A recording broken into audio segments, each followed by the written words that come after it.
Hello and welcome back, students. Today we are going to discuss a short poem which is given before chapter 4.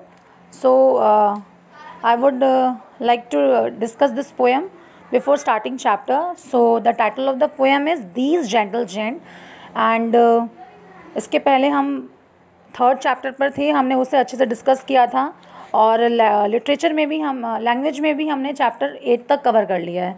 So let's start. Firstly I will read poem for you all, then we will discuss it.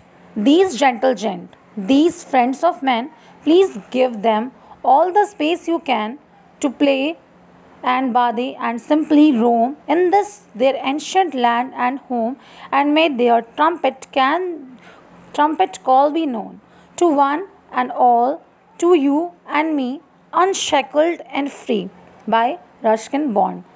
तो जो ये poem है, this poem belongs to Ruskin Bond, जो एक बहुत ही famous writer हैं.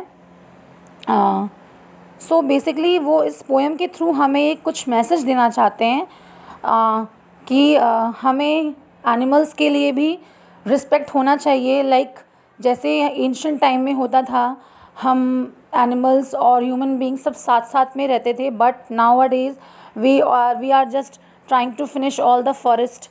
और ये फॉरेस्टेशन का लेवल जो बढ़ गया है, जो इतना ज़्यादा deforestation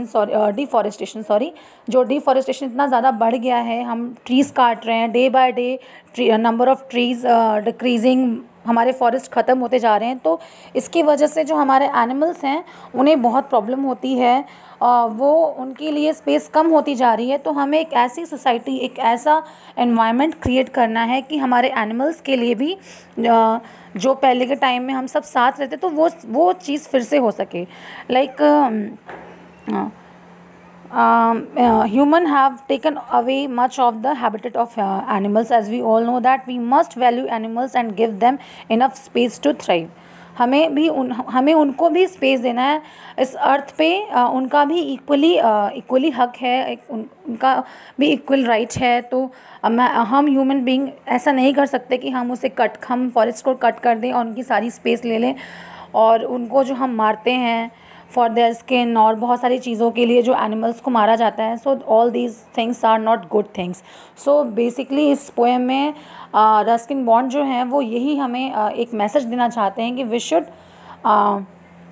should respect animals also. These gentle gents, यहाँ पे जेंटल जेंट वर्ड जो है वो एलिफेंट के लिए यूज़ किया. जेंटल मतलब होता है बहुत ही सॉफ्ट सा नेचर, सॉफ्ट, और जेंट्स का मतलब होता है, जाइंट का मतलब होता है विशाल, ह्यूज, बड़ा. ठीक है स्टूडेंट्स. सो यहाँ पे ये एलिफेंट को इंडिकेट किया इन्होंने. Please give them all the space you can. आप जो उन्हें दे सकते हैं आपको उन्हें देना चाहिए. To play and bathe and simply roam, उन्हें घूमने फिरने के लिए जगह दें. In this their ancient land and home, जहाँ पहले के टाइम पे, जैसे मैंने आपको अभी बताया, पहले के टाइम में हम सब साथ साथ रहते थे, अलग अलग नहीं रहते थे. And may their trumpet call be known to one and all, to you and me, unshackled free. ठीक है student. So I hope you all are getting my point and this poem is clear to you all. So that's all for today. Have a great day. And आप सब इस poem को लिख करके याद करेंगे.